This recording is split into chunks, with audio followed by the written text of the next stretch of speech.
সুপ্রিয় শিক্ষার্থীরা, আশা করি তোমরা সবাই ঘরে থেকে সুস্থ আছো এবং ভালো আছো।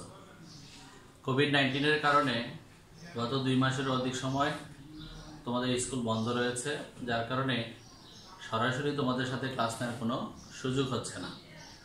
যে পরিস্থিতি চলছে তাতে মনে হচ্ছে আমাদের আর বেশ কিছু সময় অপেক্ষা করতে হবে তোমাদের সাথে সরাসরি ক্লাস নেওয়ার জন্য। ততদিনে তোমাদের পড়াশোনার বেশ ব্যাঘাত ঘটেছে। সামনের দিনগুলোতে যাতে পড়াশোনার কোনো ব্যাঘাত না ঘটে সেজন্য আমাদের সম্মানিত প্রধান শিক্ষক জনাব A K M. Akhtar Hossain sir online ক্লাসের ব্যবস্থা করে দিয়েছেন। আশা করছি তোমাদের তাতে অনেক উপকার হবে। সত্যি এটি একটি প্রশংসনীয় উদ্যোগ। আশা করছি আমরা যে অনলাইনে ক্লাসগুলো দিব তোমরা সেগুলো যথাযথভাবে বাসায় দেখবে এবং প্রস্তুতি চালিয়ে যাবে। আশা করা যায় অনেকটাই তোমরা ওভারকাম করতে পারবে। উক্ত প্রস্তুতির সাপেক্ষে আমি আজকে তোমাদের নবম এবং দশম শ্রেণীর একটি গুরুত্বপূর্ণ টপিক নিয়ে আলোচনায় আসতে চাই। যে টপিকটি হচ্ছে গ্রামাটিক্যালের একটা অংশ, ট্রান্সফরমেশন অফ সেন্টেন্সেস। তোমরা জানো এখানে 10 নম্বর পরীক্ষায় আসে এখান থেকে, তো কাজে কাজেই গুরুত্বপূর্ণ একটি টপিক। মনোযোগ দিয়ে একটু খেয়াল করলে এখানে 10-এ 10 পাই সম্ভব এবং যথাযথ প্র্যাকটিসও চালিয়ে যেতে হবে এই ভিডিওটা দেখার পর। আশা করছি সবাই মনোযোগ দিবে, পুরো ভিডিওটি দেখবে। এবার চলো প্রথমেই ট্রান্সফরমেশন অফ সেন্টেন্সেস এর মধ্যে ট্রান্সফরমেশন মানে কি সেটা আগে আমরা বুঝি, কারণ টপিকটা সম্পর্কে যদি ভালো আইডিয়া না থাকে পরীক্ষার্থী কিন্তু ভালোভাবে অ্যান্সার করা একটু টাফ হয়ে যায়, ভুল হওয়ার চান্স থাকে। এজন্য আমাদের উচিত হবে ট্রান্সফরমেশন কি এই বিষয়টা একটু ভালো করে বুঝে নেওয়া।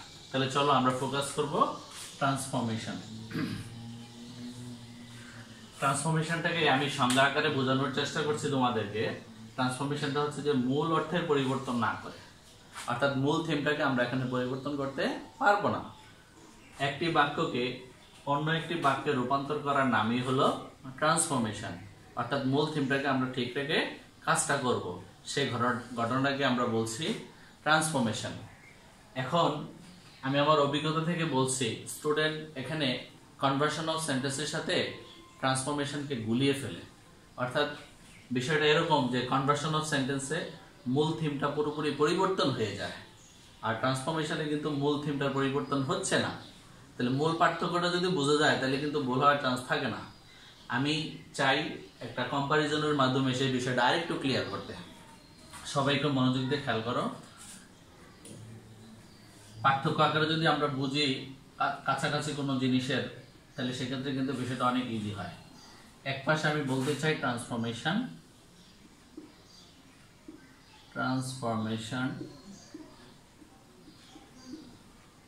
আরেক ক্ষেত্রে বলবো আমি কনভার্সন।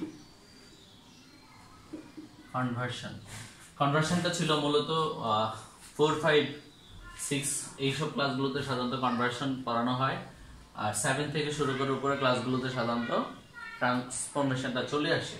তাহলে দুইটা পার্থক্য যদি আমরা সহজে বুঝতে পারি, আশা করি তোমাদের ভুল হওয়ার আর কোনো সুযোগ থাকবে না। চলো একটা এক্সাম্পলের মাধ্যমে বিষয়টা ক্লিয়ার করি, তাহলে আমার মনে হয় খুব ইজি হবে। He is strong. সাপোজ এটাকে বললো নেগেটিভ করতে, সেম ভাবে আমি এখানে লিখবো he is strong। এখানে বললো এটাকে নেগেটিভ করতে। তাহলে দুইটার মধ্যে জাস্ট আমরা পার্থক্যটা বোঝানোর চেষ্টা করছি। তাহলে এটাকে যদি আমি নেগেটিভ করি তাহলে অ্যান্সারটা হচ্ছে আমার, এখানে মূল থিমটা যেহেতু আমি চেঞ্জ করতে পারবো না, তাহলে আমার অ্যান্সারটা হওয়া উচিত he is not weak। সে দুর্বল নয়, তার মানে কি সে সবল বা শক্তিশালী। আলটিমেটলি আমরা নেগেটিভ করেছি ঠিকই, মূল থিমের কিন্তু কোনো পরিবর্তন করা হয় নাই। এবার চলো আমরা যখন এখানে যাব তখন অ্যান্সারটা হবে he is not strong। he is not strong, সে শক্তিশালী নয়। তাহলে উপরে বলছে সে শক্তিশালী আর নিচে বলছে সে শক্তিশালী নয়, তাহলে পুরোটাই অপোজিট হয়ে গেল, অর্থের পরিবর্তন হয়ে গেল, মূল থিমটা ঠিক থাকলো না। কাজে কাজে এই ঘটনাটাকে আমরা বলবো কনভার্সন। আর যদি মূল থিম পরিবর্তন হয়ে যায় তখন সেটাকে আমরা বলবো ট্রান্সফরমেশন। আশা করি এখানে আর গুলিয়ে যাওয়ার কোনো সুযোগ থাকবে না, সবাই ভালোভাবেই বুঝতে পারছো। ওকে, পরবর্তী অংশে আমরা যাব। এখন ট্রান্সফরমেশন অফ সেন্টেন্সের মধ্যে কোন কোন অ্যাঙ্গেল থেকে প্রশ্ন হয় সেই অ্যাঙ্গেলটাও আমাদের জানতে হবে, কারণ একটা আইটেম, এই আইটেমের মধ্যে কোন কোন অ্যাঙ্গেল থেকে প্রশ্ন হতে পারে যদি সেটা আমরা শুরুতেই বুঝতে না পারি তাহলে তো হলো না, তাই না? তাহলে আমরা চলো প্রথমে আলোচনা করে নিই ট্রান্সফরমেশনের মধ্যে কোন কোন অ্যাঙ্গেল থেকে প্রশ্ন হতে পারে সে বিষয়ে একটা সম্যক ধারণা নিতে চাই আমরা। প্রথমত ট্রান্সফরমেশন অফ সেন্টেন্সেসের মধ্যে প্রথমে আমরা দেখব সেন্টেন্স থেকে কিছু প্রশ্ন থাকে, ভয়েস থেকে কিছু প্রশ্ন থাকবে, ডিগ্রি থেকে কিছু প্রশ্ন থাকবে। সবগুলো থেকেই কিছু না কিছু প্রশ্ন টাচ করবে, কিন্তু কাজে কাজে এটা আমাদের জানতে হবে যে সেন্টেন্সের অংশ থেকে কিছু প্রশ্ন, ভয়েসের অংশ থেকে কিছু প্রশ্ন আর ডিগ্রির অংশ থেকে কিছু প্রশ্ন, এগুলো মিলেই কিন্তু মূলত ট্রান্সফরমেশন হয়ে থাকে। এবার চলো এই সেন্টেন্স থেকে আমরা আরো ব্যাপকতা খুঁজে নিতে পারি।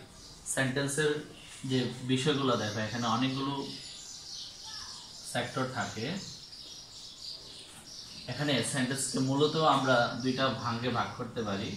কার্যকারিতার দিক থেকে যেটাকে আমরা বলি ফাংশন, কার্যকারিতার দিক থেকে যেটাকে আমরা বলি ফাংশন, আবার হতে পারে গঠনগত দিক থেকে যেটাকে আমরা বলি স্ট্রাকচার।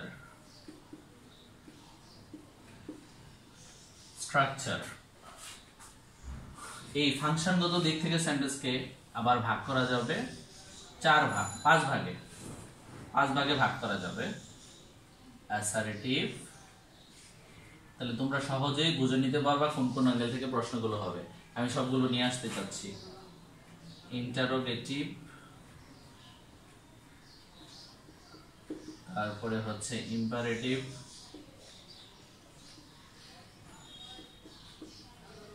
তারপরে হচ্ছে অপটেটিভ, তারপরে হচ্ছে এক্সক্লেমেটরি। এই হচ্ছে আমাদের ফাংশনগত দিক থেকে সেন্টেন্সের প্রকারভেদ। আবার স্ট্রাকচারগত দিক থেকে, দ্যাট মিন্স গঠনগত দিক থেকে সেন্টেন্সের প্রকারভেদ হচ্ছে আবার তিন ধরনের। সেগুলো কি কি একটু খেয়াল করো। সেগুলো হচ্ছে সিম্পল, কমপ্লেক্স, কম্পাউন্ড।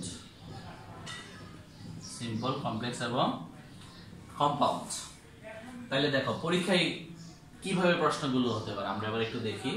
অ্যাসার্টিভ থেকে পরীক্ষা ইন্টারোগেটিভ আসতে পারে, আবার ইন্টারোগেটিভ থেকে অ্যাসার্টিভ পরীক্ষা আসতে পারে, অ্যাসার্টিভ থেকে ইম্পারেটিভ পরীক্ষা আসতে পারে, আবার ইম্পারেটিভ থেকে অ্যাসার্টিভ পরীক্ষা আসতে পারে, অ্যাসার্টিভ থেকে অপারেটিভ হতে পারে, অপারেটিভ থেকে অ্যাসার্টিভ, অ্যাসার্টিভ থেকে এক্সক্লেমেটরি, এক্সক্লেমেটরি থেকে অ্যাসার্টিভ।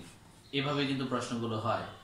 এই ঘটনাটাকে আমরা বলি ইংরেজির ভাষায় ভাইস ভার্সা বলি, এটাকে বলি আমরা ভাইস ভার্সা। তারপর আবার সিম্পল থেকে কমপ্লেক্স হতে পারে, কমপ্লেক্স থেকে কম্পাউন্ড হতে পারে, আবার একইভাবে কম্পাউন্ড থেকে কমপ্লেক্স হতে পারে, কমপ্লেক্স থেকে সিম্পল হতে পারে। এই অ্যাঙ্গেল থেকে প্রশ্ন হবে। আবার ভয়েস থেকে কিছু প্রশ্ন দিবে, ডিগ্রি থেকে কিছু প্রশ্ন দিবে। তাহলে আমি শুরুতেই এই পার্টস থেকে আলোচনা করে পুরো অংশটুকু আলোচনা যাব, তবে সেটার জন্য আমাদের বেশ কয়েকটা ভাগে ভাগ করে নিতে হবে, কারণ পুরোটা এক ক্লাসে করা মোটেই সম্ভব নয়, অনেক বিশাল একটা ক্লাস। কাজে কাজে আমরা ধাপে ধাপে পরবর্তী বিষয়গুলো আলোচনা করার চেষ্টা করব। তাহলে আবার এর মধ্যে আরেকটু বিষয় এখানে বাকি আছে। অ্যাসার্টিভের কিন্তু আবার দুইটা ফর্ম হয়। একটা হলো হাবোধক ফর্ম, যেটা আমরা বলি অ্যাফার্মেটিভ, আবার এটা হতে পারে নেগেটিভ। অ্যাফার্মেটিভ হতে পারে, আবার নেগেটিভও হতে পারে। তাহলে আমরা দেখলাম অ্যাফার্মেটিভ থেকে নেগেটিভ এই অ্যাঙ্গেল থেকেও কিন্তু প্রশ্ন আসে, মানে অবশ্যই কিছু না কিছু পাবা তুমি, 1-2 নম্বর এখান থেকে থাকবেই। তাহলে অ্যাফার্মেটিভ থেকে নেগেটিভ থেকেও প্রশ্ন আসতে পারে। তাহলে আমরা যেহেতু আলোচনাটা এই পাশ থেকে শুরু করতে যাচ্ছি, তাহলে আমাদের আজকের আলোচনার বিষয়বস্তু হবে অ্যাফার্মেটিভ থেকে নেগেটিভ। চলো এই বিষয়ে আমরা বিস্তারিত আলোচনায় যাই।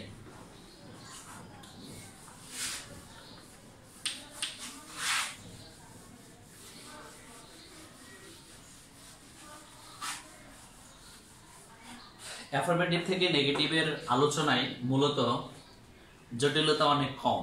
এখানে জাস্ট মনে রাখতে হয় কিছু শব্দের পরিবর্তে সেন্টেন্সের মধ্যে নতুন করে আমরা কিছু শব্দ নিয়ে আসব, কিছু শব্দের পরিবর্তে নতুন কি শব্দ আসবে সেগুলো মনে রাখলেই কিন্তু এখানে যথাযথভাবে অ্যান্সারগুলো করা সম্ভব। আশা করছি তোমরা মনোযোগ দিয়ে খেয়াল করলে বিষয়গুলো অনেক সহজেই বুঝতে পারবে। আসলে অনেকভাবেই রুলগুলো পড়ানো যায়। আমার মনে হচ্ছে আমি এখন যে রুলটা ফলো করব এটা স্টুডেন্টের জন্য মনে রাখাটা অনেক বেশি সহজ হয়। হ্যাঁ, সেক্ষেত্রে আমি তোমাদেরকে একটা প্রসেস শিখিয়ে দিচ্ছি, সবাই একটু খেয়াল করো। যে আমরা এভাবে ভাগ করে নিতে চাই, ঘর করে ভাগ করে নিতে চাই রোলগুলো। এই এক পাশে আমি ধরে নেব অ্যাফার্মেটিভের অংশ, আরেক পাশে আমি লিখবো নেগেটিভের অংশ, আরেক পাশে লিখবো এক্সাম্পল। বিষয়টা হচ্ছে এমন যে আমি নিয়মটা শিখলাম পাশাপাশি, কারণ আমাদের এমন হতে পারে অ্যাফার্মেটিভ থেকে নেগেটিভ পরীক্ষায় করতে হতে পারে, আবার নেগেটিভ থেকে অ্যাফার্মেটিভও কিন্তু পরীক্ষায় করতে হতে পারে। তো কিভাবে পরীক্ষায় আসবে আমরা সেটা জানি না, তবে নিয়মটা যদি এইভাবে পাশাপাশি শেখা যায় তাহলে যে কোনোভাবেই পরীক্ষায় আসলে তুমি অ্যান্সারটা করতে পারবা। তো কাজে কাজে আমরা চাই যে পাশাপাশি দুইটা নিয়ম শিখে তার ওই নিয়মের প্রয়োগ দেখাতে। তুমি নিয়ম শিখলে অবশ্য প্রয়োগটা জানলা না, তাহলে সেই নিয়ম শিখে তো তোমার কাজ হবে না, তাই না? তাহলে আমার উচিত পাশাপাশি নিয়মগুলোর পাশাপাশি কিছু এক্সাম্পল জেনে নেওয়া। তা আমার মনে হয় এই পদ্ধতিটা তোমাদের জন্য বেটার হয়। যেমন ধরো আমি এই পাশে লিখলাম অ্যাফার্মেটিভ, এই পাশে লিখবো আমি নেগেটিভ, এই পাশে আমি লিখতে চাই এক্সাম্পল। অর্থাৎ নিয়ম শেখার পাশাপাশি আমরা কিছু নিয়মের প্রয়োগও দেখাবো, তাহলে আমার মনে হয় বিষয়টা ইজি হবে। তাহলে চলো অ্যাফার্মেটিভ থেকে নেগেটিভের প্রথম যে রুলটা আমরা পাবো সেটা হচ্ছে সেন্টেন্সের মধ্যে কখনো কখনো আমরা দেখবো অনলি বা অ্যালোন থাকে, অনলি বা অ্যালোন থাকতে পারে।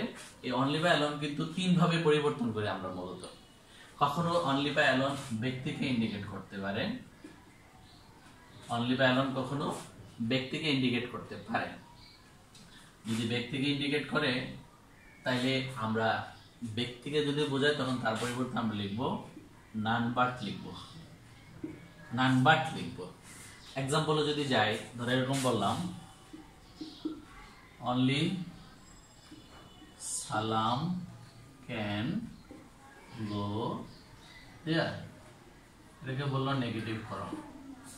অনলি সালাম ক্যান গো দেয়ার, একমাত্র সালামেই কাজটা, একমাত্র সালামেই সেখানে যেতে পারে। তাহলে এখন অনলি ইন্ডিকেট করছে কাকে? সালামকে ইন্ডিকেট করছে অনলি। তাহলে সালাম হচ্ছে ব্যক্তি বিশেষকে ইন্ডিকেট করছে, তো যার কারণে এই অনলির পরিবর্তে আমাদের লেখা উচিত নান বাট। ব্যক্তি হলে ব্যক্তির পূর্বে নান বাট লিখতে হয়। তাহলে আমরা এখন আনসারটা লিখবো নান বাট সালাম ক্যান গো দেয়ার। সালাম ছাড়া আর কেউ সেখানে যেতে পারে না, অথচ আমাদের এখানে কিন্তু অর্থের কোনো পরিবর্তন হলো না। পরবর্তীতে আমরা দেখবো আরেকটা রুলে, এটা আমরা ব্যক্তি বিশেষের ক্ষেত্রে দেখলাম। তাহলে অনলি ভ্যালনটা কিন্তু কখনো বস্তুকে ইন্ডিকেট করতে পারে। এটা বারবার অনলি ভ্যালন লিখলাম না, আমি আগেই লিখে বলে আসছি যে অনলি ভ্যালনটা ইন্ডিকেট করবে কখনো ব্যক্তি, কখনো বস্তু, আবার কখনো বয়স বা সংখ্যা। তাহলে আমি বস্তুকে যদি বোঝাই তখন কি লিখবো? অনলি ভ্যালনের পরিবর্তে তখন লিখতে হবে নাথিং বাট, তখন লিখতে হবে নাথিং বাট। সেক্ষেত্রে বিষয়টা কি হয় এক্সাম্পলের সাহায্যে সেটা আমরা বোঝার চেষ্টা করব। ধর এরকম লিখলাম he has only few toys, তার কতিপয় খেলনা রয়েছে। He has only few toys, তার কতিপয় খেলনা রয়েছে। সেক্ষেত্রে আমরা তাহলে এখানে অনলিটা, এখানে দেখো অনলিটা কাকে ইন্ডিকেট করছে? তার খেলনাগুলোকে ইন্ডিকেট করছে। তার খেলনা তো নরমালি কি হয়? বস্তু হয়। তাহলে বস্তু হইলে সেক্ষেত্রে আমরা লিখতে পারবো নাথিং বাট। এক্ষেত্রে নাথিং বাট কিন্তু বস্তুর পূর্বেই আমরা লিখবো, আর বস্তুর পূর্বে অনলিটা দেয়া আছে, সেক্ষেত্রে আমরা যেখানে অনলি আছে সেখানে কিন্তু নাথিং বাটটা লিখতে পারি। সেটা আবার প্রথমে লিখবা না। অনেকে আবার এই ভুলটা করে থাকে যে প্রথমে স্যারে নান বাট লিখছে তার মানে হয় নাথিং বাটও সামনে হবে, এরকমটা না। এটা যাকে ইন্ডিকেট করে তার পূর্বে লিখতে হয়। তাহলে চলো আমরা এখানে অ্যান্সারটা হবে এরকম, he has nothing but few toys, কতিপয় খেলনা ছাড়া তার কিছুই নেই, তার মানে কতিপয় খেলনা আছে মাত্র। তাহলে আমরা বস্তুটাও শিখে ফেললাম। এবার চলো পরবর্তী রুলে আমরা চলে যাই। এটা কখনো কখনো ইন্ডিকেট করতে পারে বয়স বা সংখ্যাকে ইন্ডিকেট করতে পারে। বয়স বা সংখ্যাকে ইন্ডিকেট করতে পারে। বয়স বা সংখ্যাকে যদি ইন্ডিকেট করে তখন আমরা এক পাশে লিখব নট মোর দ্যান, অথবা আমরা লিখব নট লেস দ্যান। দুটাই কিন্তু হতে পারে, যেটা তোমার ভালো লাগে সেটাই তুমি লিখতে পারো, তবে দুটাই জেনে রাখা ভালো। সাপোজ এরকম বলতে পারি Rahim has only 5 pence। Rahim has only 5 pence। রহিমের মাত্র 5টা কলম রয়েছে। তাহলে কলম কি সংখ্যা গণনা করা যাচ্ছে, তাহলে অনলিটা ইন্ডিকেট করছে 5 সংখ্যাটাকে ইন্ডিকেট করছে। অনলি শব্দটা 5 এই সংখ্যাটাকে ইন্ডিকেট করছে। কাজে কাজে আমরা বলতে পারি নট মোর দেন অথবা নট লেস দেন। তাহলে আমাদের আনসারটা হওয়া উচিত কি বলো, Rahim has not more than 5 pence। রহিমের 5টার অধিক কলম নেই। আশা করি সবাই অনলি বা অ্যালোন দিয়ে যে কোনো ভাবেই পরীক্ষায় আসলে তোমরা অ্যান্সারগুলো লিখতে পারবা। তাহলে আমাদের অনলি বা অ্যালোনের রুল শেষ হয়েছে। পরবর্তী রুলে আমরা যেতে চাই। সেন্টেন্সের মধ্যে দেখো কখনো কখনো মাস্ট থাকতে পারে।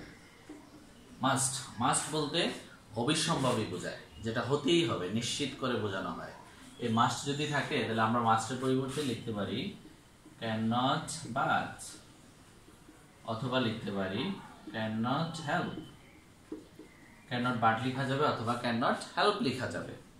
এখন দেখো আমরা এক্সাম্পলে যদি যাই তাহলে আমরা এভাবে বলতে পারি you must go there. You must go there. তুমি সেখানে অবশ্যই যাবে, তুমি সেখানে অবশ্যই যাবে।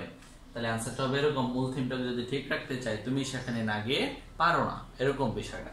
তাহলে দেখো ক্যান নট বাট অথবা ক্যান নট হেল্প, আমি দুইভাবে অ্যান্সারটা লিখাই দেবো। এখানে কিছুটা ঝামেলাও আছে, একটু খেয়াল করো। দুইটা এক্সাম্পল আমরা যদি মানে দুইটা অ্যান্সারে যদি লিখে দিই তাহলে আমার মনে হয় বিষয়টা ক্লিয়ার হয়ে যাবে তোমাদের কাছে। তাহলে প্রথমত ইউ এই মাস্টের পরিবর্তে আমাদের এখানে লিখতে হবে can not but. You can not but go there. You can not but go there. এবার চলো এটাকে যদি আবার আরেকভাবে অ্যান্সারটা লিখি তাহলে আমাকে লিখতে হবে কি, খেয়াল করো, ইউ ক্যান নট হেল্প লিখা যাবে বলছে। এই যে ক্যান নট হেল্প লিখা যাবে, আমরা ক্যান নট হেল্প লিখলাম। এখন একটা বিষয় খেয়াল করতে হবে, তখন কিন্তু এটা গো রাখা যাবে না, গোয়িং করে ফেলতে হবে, আইএনজি যোগ করতে হবে। তো তোমাদের মনে হতে পারে যে লজিকটা কোথায়, কারণ কি, কেন আমরা আইএনজি যোগ করবো, তাই না? তার ব্যাখ্যা হইতেছে এরকম যে বারটা ছিল কনজাংশন, আর কনজাংশনের পর আমরা ভার্ব বসাতে পারি, আর হেল্প হচ্ছে ভার্ব, আর জানি আমরা পাশাপাশি দুইটা ভার্ব পেলে দ্বিতীয় ভার্বের সাথে আইএনজি যোগ করতে হবে। যেহেতু গোটা মেইন ভার্ব হিসেবে আছে, তার আগে আরেকটা মেইন ভার্ব আছে, কাজে কাজে আমাদের আনসারটা হওয়া উচিত গোয়িং, যেহেতু পাশাপাশি দুইটা মেইন ভার্বের সাথে আইএনজি যোগ হয়। সবাই ক্লিয়ার তো? আশা করি বুঝতে পারছো। এবার দেখো পরীক্ষাতে হয় কি, তোমরা টেস্ট পেপার দেখলে বুঝবা, বিভিন্ন ফেমাস যে স্কুলগুলো আছে সেখানে অনেক টেকনিক্যাল প্রশ্ন কিন্তু হয়ে থাকে। তো সেখানে দেখবা এই মাস্ট যে আছে এটা তো মডাল অক্সিলারি ভার্ব, এরকম মডাল অক্সিলারি ভার্ব দিয়ে কখনো কখনো হ্যাভ টু হ্যাজ টু দিয়েও কিন্তু পরীক্ষায় দিয়ে দিতে পারে। সেগুলো একই অর্থে বোঝানো হয়, হ্যাভ টু আবার হতে পারে হ্যাজ টু, দুইটাই কিন্তু বাধ্যতামূলক বোঝানো হয়। তো কাজে কাজেই হ্যাভ টু হ্যাজ টু থাকলে মাস্টের ক্ষেত্রে যা হয়েছে হ্যাভ টু হ্যাজ টু ক্ষেত্রে তাই হবে। তাহলে কি ওইভাবে আসলে পারা যাবে না? নিশ্চয়ই পারা যাবে। এখন মনে হয় তোমাদের কাছে বিষয়টা ইজি হয়ে গেছে। আচ্ছা চলো পরবর্তী রুলে আমরা যেতে চাই। একটা জিনিস খেয়াল করো তোমরা, এই হ্যাভ টু হ্যাজ টু, হ্যাঁ এখানে আরেকটা বিষয় থাকতে পারে, সেটাও বলে রাখি। সেটা হচ্ছে যে কখনো কখনো নিড টু কিন্তু থাকতে পারে, নিড টু। তারপরে আসো এগুলোকে যদি আমি পাস্টে নিই তাহলে আমি লিখবো হ্যাড টু, আর নিডকে যদি পাস্টে লিখি তাহলে লিখবো নিডেড টু, সেটাও কিন্তু হতে পারে। তাহলে হ্যাড টু, নিডেড টু এগুলো পাস্ট, তাহলে আলটিমেটলি আনসারটা কি হবে? একটু টেকনিক খাটালে কিন্তু তোমরা সহজেই সেটা বুঝতে পারবা। তো সেখানে যেহেতু ক্যান নট বাট হয়েছে, তাহলে ক্যানকে আমি লিখতে পারি কুড, তাহলেই তো সেটা পাস্টকে ইন্ডিকেট করে ফেলে, তাই না? তাহলে আমরা সেক্ষেত্রে লিখবো কুড নট বাট, অথবা একইভাবে লেখা যাবে কুড নট হেল্প, কোনো সমস্যা নেই। তাহলে আমরা যদি এক্সাম্পলে যাই, তাহলে আমরা লিখতে পারবো সালাম needed to help you, সালাম needed to help you। তাহলে আমাদের এখানে এটা ম্যান্ডেটরি অর্থে বোঝানো হয়েছে, needed to, এই needed to এখানে ম্যান্ডেটরি হিসেবে ইউজ করা হয়েছে। তাহলে আমাদের কাজ হবে needed to এর জায়গায় could not but লিখে দেওয়া অথবা could not help লিখে দেওয়া। তাহলে আমরা চলো আনসারটা লিখবো সালাম could not but help you, সালাম could not but help you। সবাই আশা করি এই রুলগুলো বুঝতে পারছো। আমাদের আরো কিছু গুরুত্বপূর্ণ রুল আছে, চলো আমরা এখন সেগুলো জেনে নিই।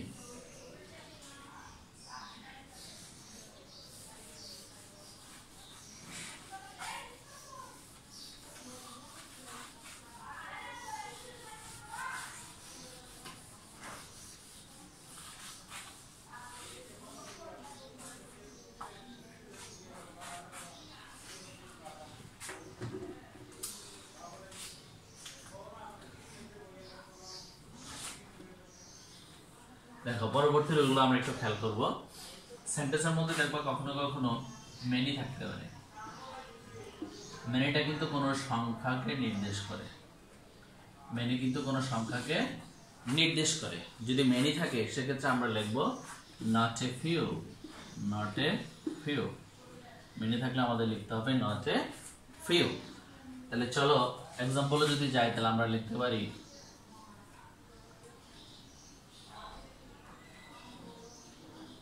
Belal has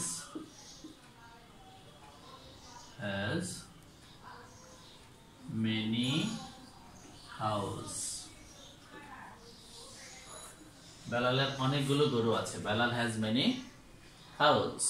তাহলে কাছে কাছেই এই অংশটাতে আমরা কি দেখলাম, মেনি আছে। তাহলে মেনিটা কি করছে, কোনো সংখ্যাকে নির্দেশ করছে এবং এটা কাউন্টেবল নাউন। হাউসটা হচ্ছে কাউন্টেবল নাউন, কাজে কাজে সেটা সংখ্যাকে নির্দেশ করছে, এই জন্য আমরা তার পরিবর্তে লিখতে পারবো নট এ ফিউ। তাহলে অ্যান্সারটা হবে আমাদের Belal has not a few house. বেলালের অল্প সংখ্যক গরু নেই, তার মানে বেশি সংখ্যক গরু আছে। মূল থিমটার কিন্তু কোনো পরিবর্তন হচ্ছে না। ওকে, পরবর্তী অংশে আমরা যাব। সেন্টেন্সের মধ্যে কখনো কখনো দেখবা তোমরা মাছ থাকে, মাছ, মাছ কিন্তু পরিমাণ বোঝায়, পরিমাণ বোঝায় মাছ, মাছ পরিমাণ বোঝায়। পরিমাণ বোঝালে লিখতে হয় নট এ লিটল। যদি পরিমাণ বোঝায় তখন লিখতে হয় নট এ লিটল। তাহলে আমি বললাম you have bought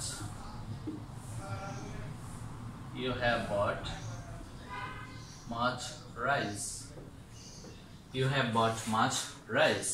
রাইস কিন্তু পরিমাণবাচক, কারণ এটা হচ্ছে uncountable noun.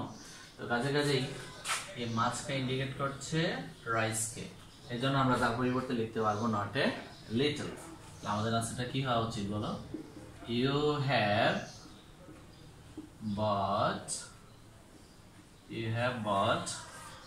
not a little rice, not a little rice, you have bought not a little rice।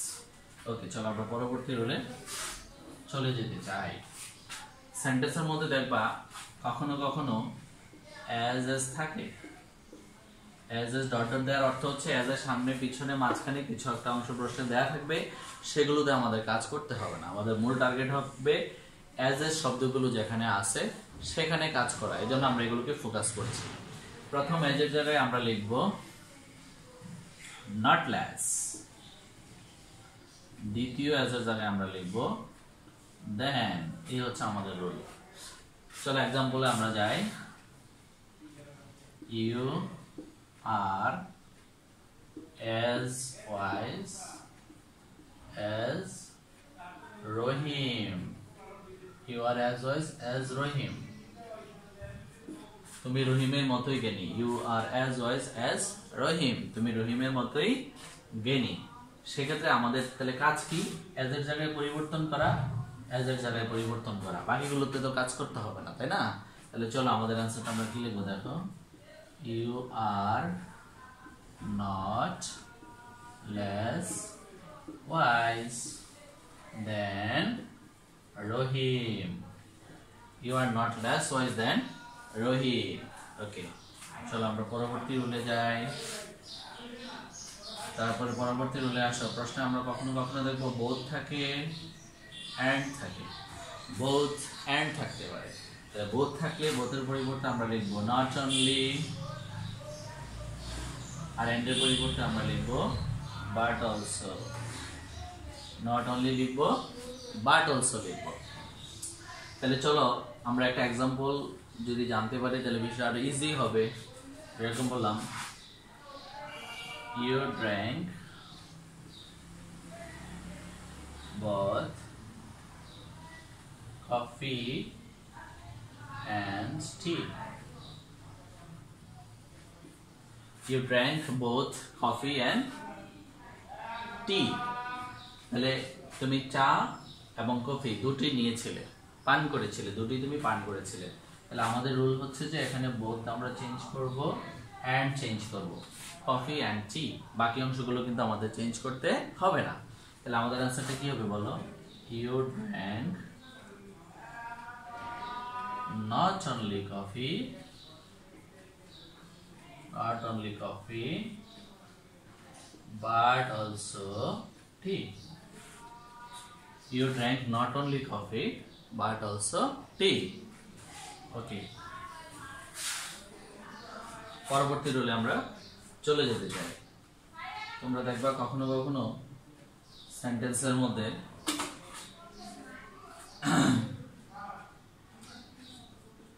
as soon as থাকে, তারপর হয় কি কমা দিয়ে বাক্যাংশটুকু দিয়ে দেয়। as soon as তারপর কমা দিয়ে বাক্যাংশটুকু দেয়া থাকে প্রশ্নে। আবার সেক্ষেত্রে তাহলে আমরা কি করবো একটু খেয়াল করতে হবে। এখানে as soon as থাকলে কিন্তু এখানে যে মূল ভার্বটা ইউজ করবে এটা দিবে V2। V2 বলতে আমি একটু ক্লিয়ার করে দেই, V1 বলতে ভার্বের প্রেজেন্ট ফর্ম, V2 বলতে ভার্বের পাস্ট ফর্ম, আর V3 বলতে ভার্বের পাস্ট পার্টিসিপল ফর্ম। তাহলে তোমরা আশা করি বুঝতে পারছো এখানে V2 বলতে ভার্বের পাস্ট ফর্মটা দেয়া থাকবে মূল ভার্বটা। এবার চলো তাহলে আমরা নিয়মটা কি হবে আমাদের, as soon as যদি থাকে তাহলে আমাদের এখানে আনসারটা লিখতে হবে no sooner had, no sooner had লিখবা। তারপরে কি করবা, এই যে ভার্ব থাকবে এখানে, ভার্বটা তো B2 তে আছে, এটা কিন্তু ভার্ব B2 রাখা যাবে না, এটা কি করে ফেলতে হবে B3, অর্থাৎ ভার্বের পাস্ট পার্টিসিপল ফর্ম করবা। আরেকটা বিষয় একটু খেয়াল করো, এই যে এখানে কমা আছে, এই কমার পরিবর্তে কিন্তু আমরা এখানে দেন লিখে দেব। এই কমার পরিবর্তে এখানে আমরা দেন লিখে ফেলবো। বুঝতে পেরেছো সবাই? একটু টাফ রুলটা, একটু জটিলতা আছে, খেয়াল করতে হবে। আবারও বলি, as soon as থাকলে তার পরিবর্তে লিখবা নো সোনার হ্যাড। এখানে যে ভার্বের প্রেজেন্ট ফর্ম আছে এটাকে করে ফেলবা ভার্বের পাস্ট পার্টিসিপল ফর্ম, আর কমার পরিবর্তে এখানে লিখে ফেলবা দেন। বাকিগুলো কিন্তু আর কাজ করতে হবে না, ওগুলো যা আছে তোমরা সেভাবে রেখে দিতে পারো। চলো আমরা একটা এক্সাম্পল দিই, তাহলে আমার মনে হয় বিষয়টা আরো বেশি ইজি হয়ে যাবে। As soon as he saw me, as soon as he saw me, he ran away, he ran away. As soon as he saw me, he ran away. তাহলে আমরা কি দেখলাম, তাহলে আমাদের বিষয়গুলো একটু আইডেন্টিফাই করে আমি দেখাই দিতে চাই তোমাদেরকে, একটু ফোকাস করতে চাই। তাহলে আমাদের কাজ করতে হবে as soon as এর জায়গায়, কাজ করতে হবে ভার্বের জায়গায়, আর কাজ করতে হবে কমার জায়গায়। এই তিন জায়গায় আমাদের কাজ করতে হবে। তাহলে চলো আমরা এখানে জাস্ট as soon as এর পরিবর্তে কি লিখে দেব, নো সোনার হ্যাড হি। সয়ের পাস্ট পার্টিসিপল ফর্ম লিখতে হবে, কারণ এখানে B2 থাকলে সেটা B3 হয়ে যায়, অর্থাৎ B3 বলতে ভার্বের পাস্ট পার্টিসিপল ফর্ম হয়ে যায়। তাহলে সি saw seen me, এই কমার পরিবর্তে কি লিখবো বলো, দেন লিখতে হবে। লিখে দাও then, then he ran away, then he ran away. এ হচ্ছে আমাদের গুরুত্বপূর্ণ আরেকটি রুল গেল। আরো কিছু রুল আছে, সেগুলো আমরা এখন শিখে নিতে চাই। তবে পরীক্ষাতে দেখবা এই রুলটাকে আবার একটু ভিন্নভাবে দেয়। ওই যে কিছুক্ষণ আগে বলে আসলাম, একটু টেকনিক্যাল প্রশ্ন হলে একটু চেঞ্জ হতে পারে। তাহলে কি হতে পারে সেটা একটু বলে রাখছি। দেখো একটু, যে অ্যাজ সুন এর জায়গায় কখনো কখনো কিন্তু হার্ডলি হ্যাড দিয়ে দিতে পারে পরীক্ষাতে। হার্ডলি হ্যাড থাকতে পারে, সেক্ষেত্রে এক্সাম্পলটাতে হোয়েন লিখবা। হার্ডলি হ্যাড থাকলে হোয়েন হবে এখানে, এটাকে বলে আমরা পেয়ার কনজাংশন। আবার স্কার্সলি হ্যাড, এই স্কার্সলি হ্যাড থাকলেও কিন্তু প্রশ্নে হোয়েন থাকবে। ঠিক একই স্টাইলে আনসারটা লিখবা, কোনো ভিন্নতা নাই কিন্তু। সেক্ষেত্রে অবশ্যই হ্যাড থাকলে ভার্বটা এমনিতেই পাস্ট পার্টিসিপল ফর্ম দেওয়া থাকবে, সেটা তোমরা দেখলেই বুঝতে পারবা। তো হার্ডলি হ্যাড থাকলে হোয়েন, আবার স্কার্সলি হ্যাড থাকলে হোয়েন, তাহলে আমাদের আনসারটা কিন্তু একই হচ্ছে। এগুলো যাই থাকুক না কেন, আমরা নোশনের হ্যাড লিখবো আর হোয়েনের পরিবর্তে তখন লিখবো দেন। বাকি কোনো কিছু আর পরিবর্তন করার দরকার নাই। আশা করি টেকনিক্যাল বিষয়টাও তোমরা বুঝতে পারছো। আচ্ছা,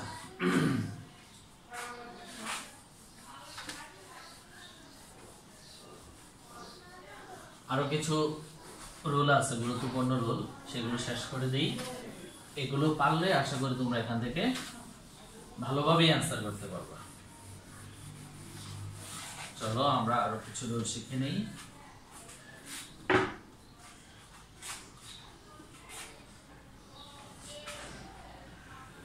সেন্টেন্সের মধ্যে দেখো তোমরা কখনো কখনো অ্যাফার্মেটিভে টু থাকতে পারে। টু যদি থাকে, প্রথম টু এর জায়গায় আমরা লিখবো সো, দ্বিতীয় টু এর জায়গায় আমরা লিখবো দ্যাট। প্রথম টু এর জায়গায় লিখবো আমরা সো, দ্বিতীয় টু এর জায়গায় আমরা লিখবো দ্যাট। এবার একটু খেয়াল করে দেখো, আমরা যদি এক্সাম্পলে যাই তাহলে আমরা এভাবে লিখতে পারি, you are too weak to move. তুমি এত দুর্বল যে তুমি নড়তে পারো না। তাহলে এটাকে যদি আমরা অ্যাফার্মেটিভে যাই তাহলে তখন আমরা কি লিখবো? একটু মনোযোগ দিয়ে খেয়াল করলে বুঝতে পারবো। আমাদের মূল টার্গেট হচ্ছে যে আমরা টু এবং টু এই দুই জায়গায় আমরা পরিবর্তন করবো, টু এবং টু। তাহলে সেক্ষেত্রে আমাদের মূল কাজটা কি হবে? এই টু এর জায়গায় লিখতে হবে সো। তাহলে ইউ আর সো উইক, এই টু এর জায়গায় কি লিখতে পারবা? দ্যাট লিখতে পারবা। লিখলা দ্যাট। এখন একটু খেয়াল করতে হবে, টু এর পর কিন্তু এখানে নরমালি দেয়া আছে ভার্বের প্রেজেন্ট ফর্ম। আমরা জানি টু যুক্ত ভার্বকে ইনফিনিটিভ বলা হয়, তার মানে আমরা দেখবো অলওয়েজ টু এর পরে কি হয়? ভার্বের প্রেজেন্ট হয়। অথচ দ্যাট হলো এখানে আমাদের কনজাংশন। কনজাংশনের পর সরাসরি আমরা ভার্ব লিখতে পারবো না, এখানে একটা প্রোনাউন লাগবে। হ্যাঁ, এই প্রোনাউনটা আর ক্ষেত্রে আমাদের যে কাজটা করতে হবে সেটা হচ্ছে যে এরকম, যে দ্যাট এর পর আমরা নতুন করে আমরা এখানে কি করব? সাবজেক্ট নিয়ে আসবো। দ্যাটের পর এখানে আমাদের নতুন করে সাবজেক্ট নিয়ে আসতে হবে। আর আগের ঘটনাটা যদি প্রেজেন্ট হয় তাহলে লিখবো ক্যানট, আর যদি আগের ভার্বটা পাস্ট ফর্মে ইউজ হয় তাহলে লিখবো কুড নট। বাকিটা যা আছে তা আমরা যথাযথভাবে লিখে দিতে পারবো। তাহলে চলো রুলটা আমরা এভাবে ফলো করি। তাহলে দ্যাট পর্যন্ত আমরা লিখলাম, ওকে। তারপরে কি বলতেছে? সাবজেক্ট লিখতে বলতেছে। তাহলে আমাদের এখানে তো সাবজেক্ট নেই, আমাদের এখানে কি আছে? ভার্ব আছে। তাহলে সাবজেক্ট আমরা কি করব? পূর্ববর্তী অংশে খেয়াল করব। তাহলে ইউ আছে, তাই না? নাউন প্রোনাউন গুলোই তো সাধারণত সাবজেক্ট হিসেবে কাজ করে, তাই না? সেক্ষেত্রে আমরা ইউটা এখানে নিয়ে আসতে পারি। ইউটা নিয়ে আসলাম। তারপরে দেখো আর প্রেজেন্টে দেয়া আছে, যার কারণে আমরা লিখবো ক্যানট। তাহলে ইউ ক্যানট। তারপরে বাকি অংশটুকু ঠিক রাখা যাবে। তাহলে cannot move, you cannot move. এ হচ্ছে বিষয়। তাহলে এখন দেখো আমাদের যে রুলটা ছিল যে টু এর পরে আমরা কিন্তু ভার্ব লিখি, অথচ দ্যাট হলে কিন্তু সেটা সম্ভব না। কাজে কাজে এখানে কিন্তু ভুল হওয়ার চান্স থাকে, এই জিনিসটা একটু খেয়াল করবা। আচ্ছা, এটা তো প্রেজেন্টে দিয়েছি, পাস্টে একটা এক্সাম্পল দিই, তাহলে মনে হয় তোমাদের এখানে ঝামেলাটা থাকবে না। ধরো এরকম বললাম I am too slow to run fast. I am too slow to run fast. আমি এত ধীর যে আমি দ্রুত দৌড়াতে পারি না। তাহলে আমাদের রুল অনুসারে এখানে টুটাতে আমি চেঞ্জ করে দেব, I am so slow that তাহলে আমার সাবজেক্ট লাগবে, এখানে আই আছে মানে আমি আই লিখবো। এবার একটু দেখো তো, এম তো প্রেজেন্ট তাই না, M is a present, so এটাও প্রেজেন্ট আছে। হ্যাঁ, এটা ভালো হয় আমার মনে হয় পাস্ট করে দেই, কি বলো, পাস্ট করে দেই, আই ওয়াজ দেই, I was too slow to run fast, তাহলে পাস্ট করে দিলাম। পাস্ট করে দিলে তোমাদের বুঝতে সুবিধা হয়। তাহলে ওয়াজ যেহেতু আছে তাহলে আমরা কি লিখবো এখন, কুড নট লিখবো, ক্যান নট লিখতে পারবো না। এই দুইটা ডিফারেন্স বোঝানোর জন্য মূলত আমি দুইটা এক্সাম্পল এখানে দিলাম। তাহলে এখানে আমি লিখতে পারি I could not run fast, এই হচ্ছে বিষয়। তাহলে আমি আরেকটু ফোকাস করি যে এখানে ঘটনাটা প্রেজেন্ট ছিল বলে আমরা এখানে লিখেছি ক্যানট, এই ঘটনাটা এখানে পাস্ট ছিল বলে আমরা এখানে লিখেছি কুড নট, এই হচ্ছে বিষয়। তাহলে ফোকাস করতে হবে আগের অংশের উপর, তাইলেই কিন্তু এখানে ভালোভাবে অ্যান্সারটা করা সম্ভব। ওকে, তারপরে দেখো কিছু কিছু জায়গায় যে আমাদের বেস ওয়ার্ডটা আছে যেটাকে আমি বলবো অ্যাফার্মেটিভ, অ্যাফার্মেটিভ যেটাকে বেস ওয়ার্ড হিসেবে দেয়া থাকবে, হ্যাঁ, বেসিক ওয়ার্ড হিসেবে যেটা দেয়া থাকবে এটাকে কিন্তু কখনো কখনো অপোজিট করতে হয়।